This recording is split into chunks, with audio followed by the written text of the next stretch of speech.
ಸಾರ್ವಜನಿಕರಿಂದ ಬಂದ ದೂರುಗಳ ಹಿನ್ನೆಲೆಯಲ್ಲಿ ಶಿರಾ ನಗರಸಭೆಗೆ ಶುಕ್ರವಾರ ಲೋಕಾಯುಕ್ತ ಪೊಲೀಸ್ ಅಧೀಕ್ಷಕ ವಿವೇಕಾನಂದ ತುಳಸಿಗೇರಿ ಅವರ ನೇತೃತ್ವದ ಅಧಿಕಾರಿಗಳ ತಂಡ ದಿಢೀರ್ ಭೇಟಿ ನೀಡಿ ಕಂದಾಯ, ತಾಂತ್ರಿಕ ಹಾಗೂ ಆಡಳಿತ ವಿಭಾಗಗಳ ದಾಖಲೆಗಳನ್ನು ಪರಿಶೀಲಿಸಿತು. ಸ್ವತ್ತು ಖಾತೆ ಸೇರಿದಂತೆ ವಿವಿಧ ಪ್ರಕರಣಗಳ ವಿಲೇವಾರಿಯಲ್ಲಿ ಅನಗತ್ಯ ವಿಳಂಬವಾಗುತ್ತಿವೆ ಎಂಬ ಆರೋಪಗಳ ಹಿನ್ನೆಲೆಯಲ್ಲಿ ಲೋಕಾಯುಕ್ತ ಅಧಿಕಾರಿಗಳು ಸಂಬಂಧಿತ ದಾಖಲೆಗಳನ್ನು ಸೂಕ್ಷ್ಮವಾಗಿ ಪರಿಶೀಲಿಸಿದ್ರು.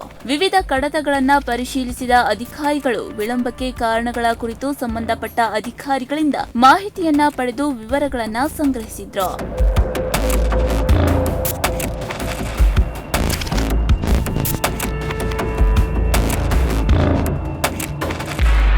ಪರಿಶೀಲನೆ ಶುಕ್ರವಾರ ರಾತ್ರಿ ಸುಮಾರು 8 ಗಂಟೆಯವರೆಗೆ ಮುಂದುವರೆದಿದ್ದು, ಬಳಿಕ ನಗರಸಭೆಯ 2 ಕೊಠಡಿಗಳಲ್ಲಿ ಸಂಬಂಧಿತ ದಾಖಲೆಗಳನ್ನು ಸುರಕ್ಷಿತವಾಗಿ ಇರಿಸಿ ಕೊಠಡಿಗಳಿಗೆ ಬೀಗ ಹಾಕಿ ಸೀಲ್ ಮಾಡಲಾಯಿತು.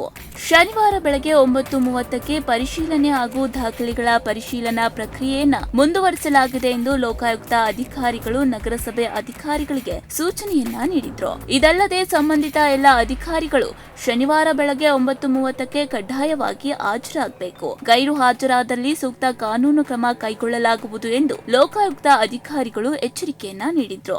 ಲೋಕಾಯುಕ್ತ ಅಧಿಕಾರಿಗಳ ಈ ದಿಢೀರ್ ಪರಿಶೀಲನೆ ನಗರಸಭೆಯಲ್ಲಿ ಸಂಚಲನವನ್ನ ಮೂಡಿಸಿದ್ದು, ಮುಂದಿನ ಬೆಳವಣಿಗೆಗಳತ್ತ ಸಾರ್ವಜನಿಕರ ಗಮನ ಸೆಳೆದಿದೆ.